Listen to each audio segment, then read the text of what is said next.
When your life is no longer your own. When everything you know is wrong.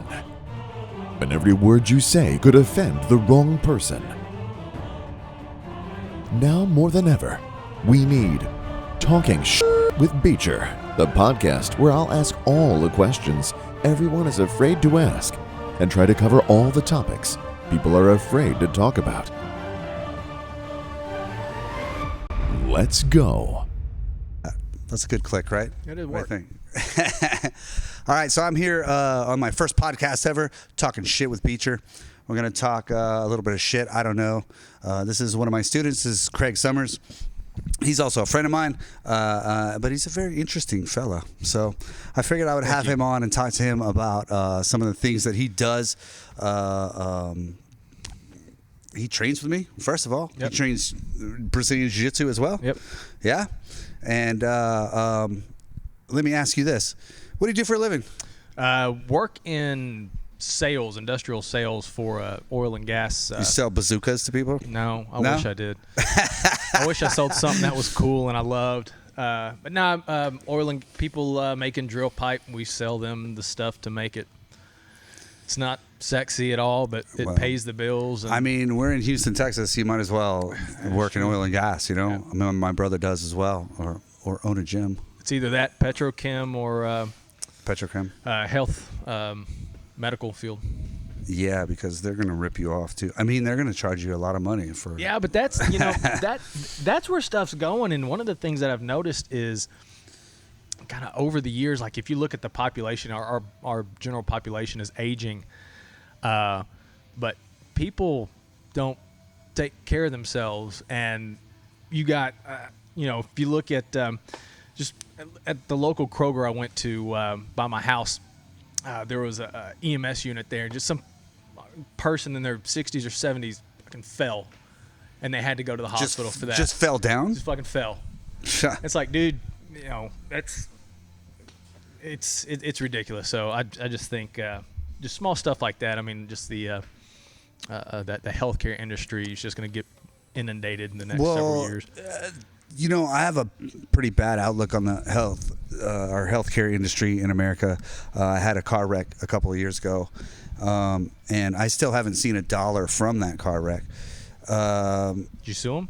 Yeah, I mean the insurance company. I sued insurance companies, I should say. Not the person. Yeah. It's the insurance company. But I went to the hospital and I was hurt. My back was hurt. My neck was hurt. And they were running around me and they were saying, "Oh, we need an X-ray. We need to get an MRI of your back. There could be something. Blah blah blah." They needed all this stuff, and there was a bunch of people running around in the emergency room. I went in an ambulance, and then they said, "Okay, do you have an insurance card?" And I said, "I don't have insurance." The next thing they said is, "Everyone calm down," and goes, "Oh, you're good." It's like, so if I don't have money, then I don't get treated, and it's a really crazy thing, I think, about this country, I don't know what happened. I don't know what your views on it, but I think that the insurance people ruined our healthcare. Yes, I would agree with that. Kind of one of the things that I think is coming back a little bit. So in 2010, while I work for a company, I'm actually a 1099 employee. I have my own business. I've been running it for 10 years. And so one of the things that I have to provide my own health insurance. And then when Obamacare kicked in, how's that work out for you? Oh, God. So that kicked in. When did that? Like 2013 or something like that? And then we had our first kid after that. And it was just astronomical. And so now essentially we've moved to a program. It's like MediShare, so it's not insurance per se. It's a pool of people who share each other's medical bills. But yeah. Wait, what? Yep. So wait, what if one person is hurt all the time and they're in the hospital all the time? You have to pay their bills? Yeah, that's kind of how it works. I'm not sure all the details, but it's not, like I said, it's not insurance per se, but it's treated as such. So, for instance, this year, like we have I think my monthly premium is $300 something for a family of 4. and then everything up to my deductibles, I think $7,500. So everything up to $7,500 I have to pay. So like in May, my youngest had tubes put in her ears. Well, we hit our deductible like that. Yeah, for sure. So after that, I mean, like I said, it's kind of like insurance, but it's not. But yeah, in my opinion, I just think insurance companies have basically destroyed healthcare, and they've made it, so difficult to get basic care at a decent price. And so, I have a theory. I don't know if this is true or not, but this is what it seems to me. There was insurance companies, and back in the day, you could go in and just pay. I could pay $50 and go see a doctor, right? But what doctors figured out was, well, if I can charge the insurance companies $200 for the same visit. So I'm not going to treat anybody for cash anymore. I'm only going to treat people that have insurance. So then it became so astronomical. They figured, well, if I could charge them $200, I'm going to try to charge them $500 and see if they pay it. Then they said, well, yeah, they paid it. Now that's how much it really costs to do this stuff, because that set a precedence for it, is what I think. I don't know if this is true or not, but that's a problem. Well, I think what happened is a lot of the doctors were like, hey, let's see how much we can get away with. Absolutely. And so they're like, hey, we're going to bill them for an astronomical amount. And even if they only pay 50% of it, that's still a hell of a lot more than what we originally right. So getting paid. That drove the prices of everything up. Yep. That's what I think. Yep. But, man, I'd like to say, and I'd like to believe, I think things are starting to change. And I'll give you an example. We went with our first kid. We, like I said, we didn't have this new health program that we were under yet. We were under something a little bit different. And it was we got pregnant, and there was some things with the OBGYN, and she's like, hold on. We got pregnant. He got pregnant too. Hold on a second. Yeah, hold on. Yeah. Let's give your wife some credit here. Yes. I had a successful insemination of my wife. Okay. And that was the fun part. She did all the rest. But no, it essentially came to, it's like, hey, we're going to bill your insurance for this amount. I was like, okay, well, what if it's self-pay? I will give you 30%.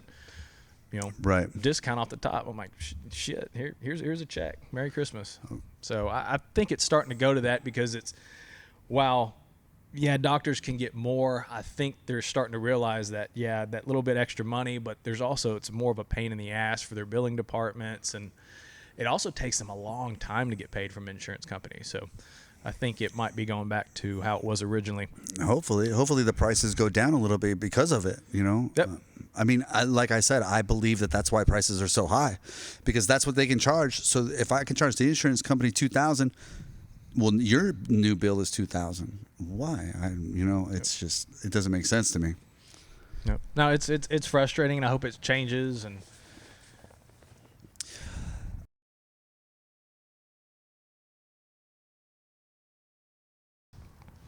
okay, so we were talking about healthcare. Whatever. Now, let me tell you about this. Let me ask you about this. Yeah. What is Templar defense? Wait, am I saying it right? Yeah. Templar defense? Defense, whatever. No, so that is a training company based out of Katy, West Houston, that me and my partner, my business partner, not my gay partner, and I don't have anything against gay people. I was gonna say, especially it's like trigger some people. Well, it's like if it's two hot girls, that's awesome. Okay. If it's two dudes, that's kind of sick. But but yeah, so I've been doing the concealed handgun license for several years, and then I met up with a guy, buddy Matt, who's a local cop. He's been SWAT before, and he's trained his department. He's been he was a trainer for another outfit. His partner left to go DEA, and then we just kind of saw that there was a void in the training market for just basic, not necessarily run of the mill, but just solid firearms training. And I love teaching, and so what do you teach? You teach people to do you teach people how to shoot from Yes. day one? Yes. And then you get people ready to get licensed to carry. So here's the problem. So when I first started, I would do the state, basically the state required carry class. The problem with that is you have 45 hours of classroom instruction, and all that instruction is it's telling you the laws and the regulations, where you can carry, where you can't. But it doesn't show you how to shoot. Actually shoot. No. And correct. And so and then you have the qualification portion, the shooting portion, which is actually it's a sobriety test. It's a joke.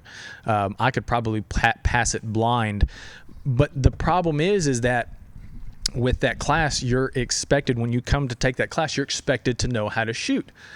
Well, a lot of people don't do that. And I've had several classes where, and I would, send out the email before class, hey guys, this isn't a learn to shoot class. You're supposed to have a basic level of, handgun fundamentals, know how to do all this stuff. And they would show up, and it's the first time they're pulling the gun out of the box. The first time they've ever shot ever? Yeah. But And they're so- going to get a license for a gun? Yep. That's crazy. Yeah. So, in my head, that's crazy. Yeah, so that scared the shit out of me several times. And the thing that probably frustrated me the most was the one that they didn't follow instructions. So you've got, let's say I've got 6 people in a class. Well, that one person that didn't follow instructions, that didn't come to class prepared, they're now doing a disservice to the other people and are basically taking away from their time and their money that they've paid to come and do it. And so I basically did away with doing just the class as is. And so now what I do is, it's called the hybrid LTC. I actually make them, in addition to the state class, I actually make them do handgun training in the morning. So we do about 3.5 hours of handgun training. It's essentially a learn to shoot class. And one of the reasons I do that is because I'm no longer going to, like I said, I had too many people showing up that had no clue what they were doing. So I was like, all right, I'm going to fix that. And then the other problem that we have So is, wait. Let me slow down here. Yeah. For people that don't know, like me, for example, there are people that come in that want to get a license to concealed carry a handgun and have never shot a handgun before. Yes. So what you're requiring them do now is you're requiring them to take your course on how to shoot first. Yes. And then do that. Hey man, I really like that. That makes a lot of Thank you. sense. You have somebody just with a gun that doesn't know how to do it, use it, and man.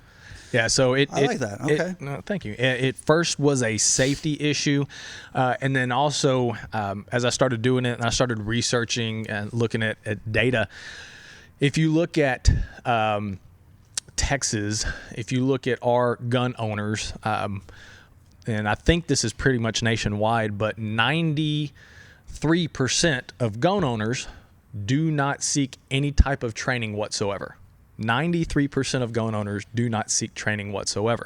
And that's kind of frustrating. And so, in my opinion, the Second Amendment means that as a God-given right, I have the ability, or I should have the ability, to have the same weapons that a normal infantry guy should have. Like, Okay. So that's, if you go back and look at the Revolutionary War, most of the heavy artillery and all that stuff, it was privately owned by civilians. The government hardly owned anything, which is how I believe it should be today, but we're not neither here nor there. So 93% of gun owners don't train. Only about 4% seek out the state handgun license.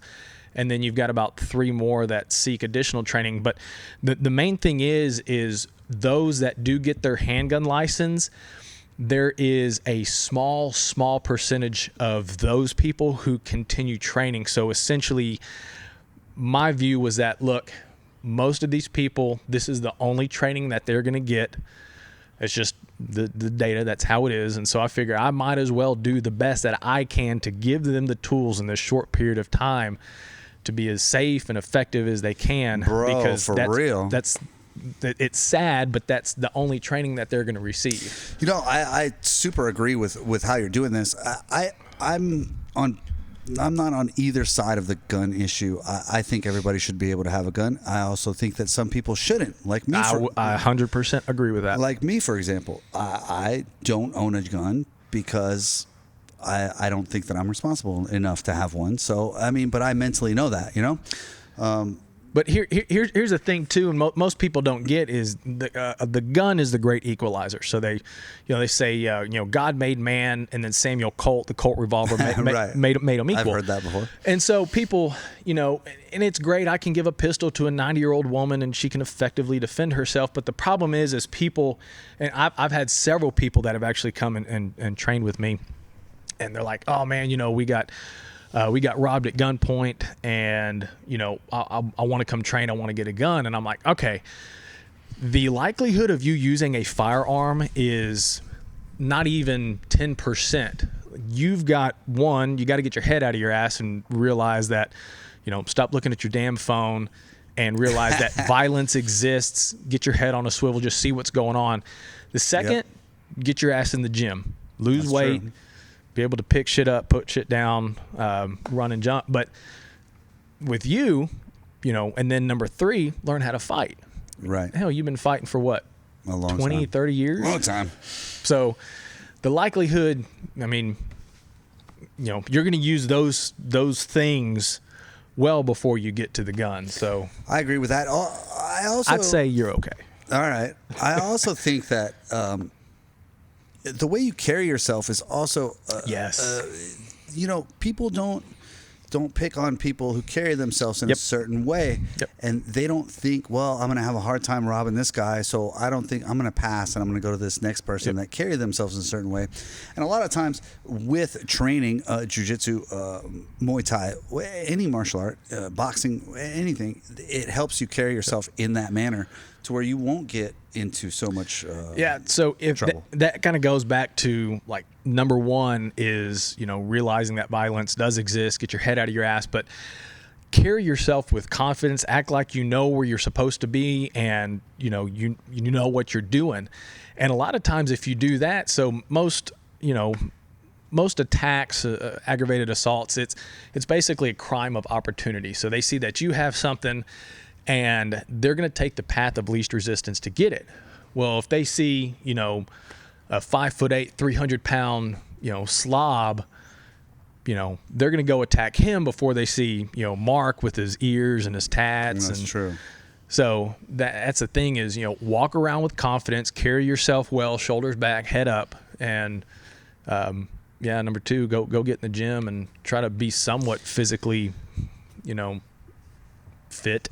Yeah, I mean, and it'll just help you carry yourself like that in the first place. I teach a lot of kids, and the kids, some kids used to get picked on, and then they're like, we don't get picked on anymore. I'm like, what did you do? Well, we didn't do anything. They just don't pick on us anymore. And I always equate that because they're more confident. It's the way they carry themselves. The kids aren't going to pick on you. They're going to pick on that guy that's all hunched over, that doesn't want to look up because he knows he's not going to defend themselves because they're bullies, and that's just how it works. Easier target.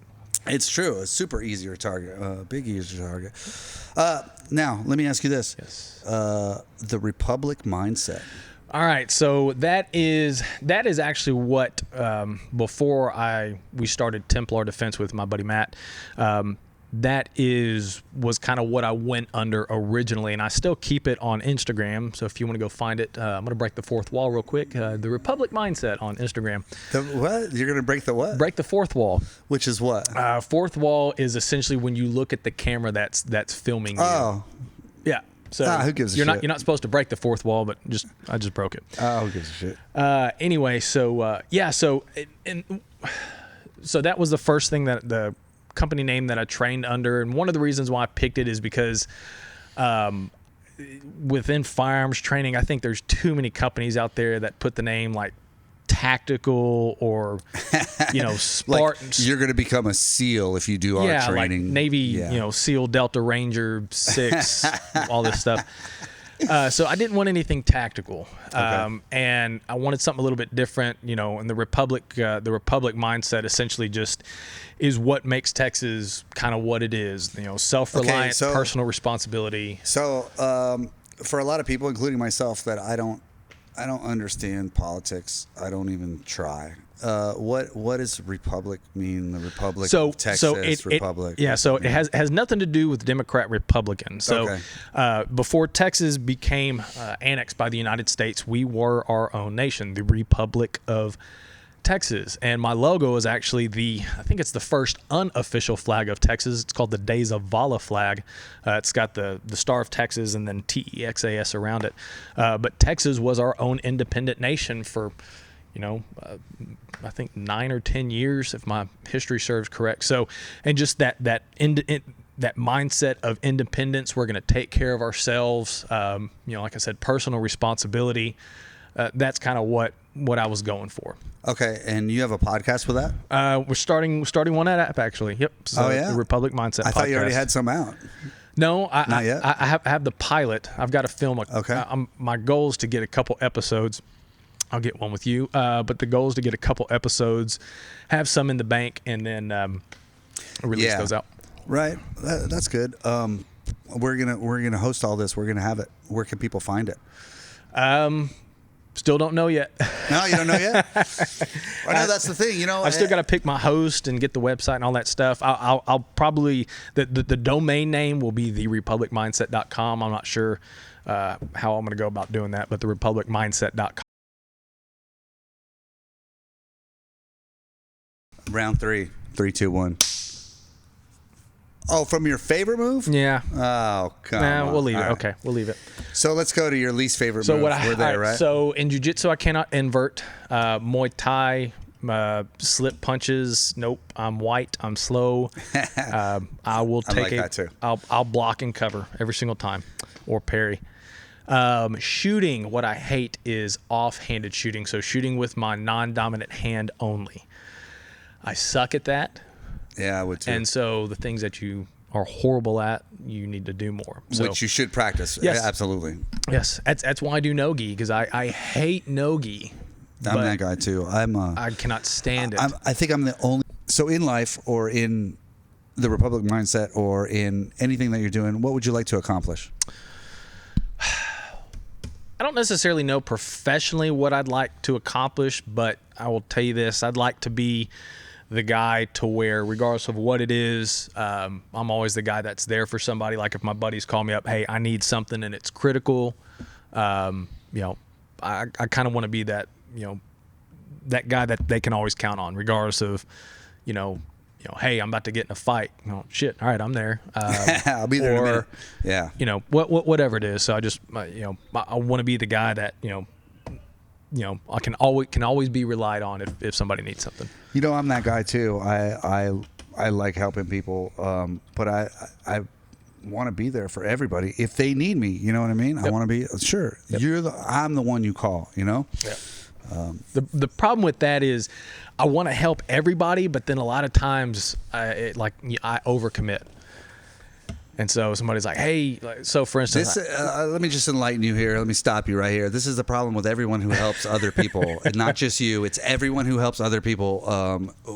We get caught in just helping people, and these people don't care about you, and then they just leave you high and dry when you need them. And we always end up feeling bad because they didn't help us. Yeah. And someone told me years ago, what you should do is not help people because you think you're going to help them or they're going to help you. I don't help people because of that. I help people because I like to do that. But I expect a little bit in return later if I ever need it. But that's what always hurts our feelings. I heard somebody say, for instance, if somebody calls you up and says, hey, I need $500. Can you give me a loan? Man, like if you've got the money, just give it to them. Don't expect a return because you ain't getting it back. You're not so, hey, man, this is my gift. This is my blessing to you.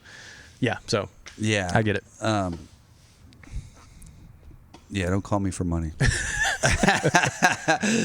Okay. In the business that you're in, what do you hate about it? What's the worst thing about the business you're in?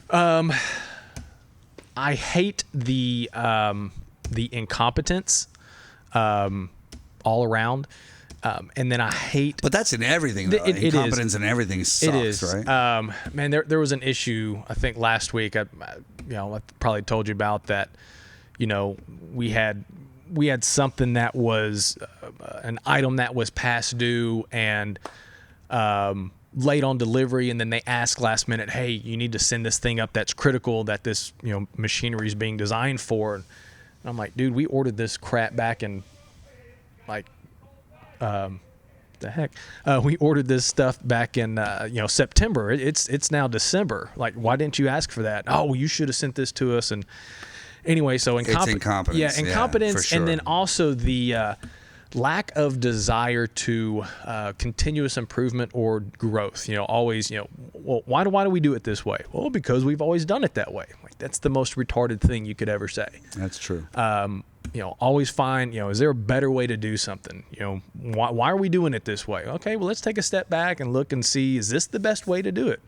So if it is, keep doing it. If it's not, change it, man. I agree with that. So I'd say those, and competence and lack of continuous improvement or growth or trying to get better. I agree with that too. Okay, what in this life do you love more than anything else? My family. That could be an answer from everybody, and I mean, let's equate it to something besides your family. Like what do you love in this life? What if you could do anything and just do that all the time? What do you love? I would train and shoot and lift weights. If I could do anything, if somebody would pay me to train jiu-jitsu, train Muay Thai, lift weights, and shoot, I'd be the happiest man on earth. We would all do that. A lot of us would do that. But I'd probably say, what was the question again? What do you love in life? Man, to be honest with you, I would say besides my family, the friendships that I have with the guys on the mats. We get a certain bond with somebody that you've choked to sleep. Yeah. I mean, it just happens. Somebody that you've punched in the face. We become brothers. It's just it's crazy. It's weird. I mean, it'll be coming up 4 years in the spring, but I played football in high school, and there's a relationship that you have with those guys, but there's something about just being with guys that are grinding it out with you day in and day out and stick it out and take the beatings and come back. Some of my best friends are over on the mats, and if I need somebody, if I need help from somebody or whatnot, I'm calling those guys because I know they're going to be there. Absolutely. So I agree with that fully. I run a gym and I've been training for a long time, so yeah, I should agree with it. But anyways, okay, here's one. What in this life do you hate most of all? What do you hate? Oh, goodness. I mean, the short list, if it was me, the short list. The short list? That people pulling their pants down, sagging. Oh, man, I've pants people. Pull your pants on up, bro. I swear I've pants people doing that. I would say... This is what my friends are going to tell you. Whatever, old man. I think I'm kidding. They've said it to me. I would honestly say lack of personal responsibility. People always blaming other people for something that is going on, but not taking ownership of their situation, their life, or whatnot. Lack of personal responsibility, that victim mentality. I cannot stand that. Yeah, I agree with that. I've dated a narcissist before. Let's not get into that. Let's get that's a whole nother podcast, like 2 hours long, at least. Okay, what's your favorite saying? What do you say all the time, even if people hate it? What do you say? Oh my goodness. I'll tell you one that I hate that most people. It is what it is. Fucking. Oh my God, shut up. It is not. It is not what it is. Don't say that. It's dumb. Anyways. I really don't know off the top of my head. You don't know what your favorite saying is? Okay. No. All right. Damn. Let's strike that. Maybe I could think about that when I come back to it at the end. Okay. So if you could do, let's say you had to do a different profession, what would you do besides something that you do now? Like completely different? Yep. What would you do different now if you didn't do what you did? Man, I would probably go into some type of... so in college, my job was, in addition to playing music, one of my best friends, Brent, taught me how to remodel houses. Oh, nice. So I would do something probably to that effect, either, project management on some type of residential or commercial construction, or maybe flip houses or some type of real estate investing or whatnot. But yeah, if I wasn't doing what I was doing now, that might be the next thing I would probably do. Cool. I could not do that. Now there's things I won't do. I won't roof houses anymore. There's another story behind that. Oh God. No, so I've got, if you ever see me with my shirt off and my lower back, I've actually got a permanent scar on the bottom of my lower back from when I roofed a house years ago.